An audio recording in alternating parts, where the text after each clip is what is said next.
ano po hindi ko po kayang magsalita ng hindi maganda sa mga senior teachers kasi ano po talaga sila po yung standard.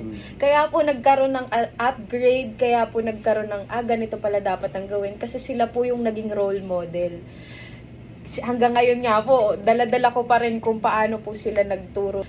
Siguro po yung generation gap, nag-a-apply po siya sa teachers na hindi po niya kayang i-adopt yung sarili niya. Pero knowing yung mga teachers po, lalo na sa paligid ko sa Recto Memorial National High School, ang galing po nilang mag-adapt sa mga bata. Despite of their age, kaya po nilang sumabay.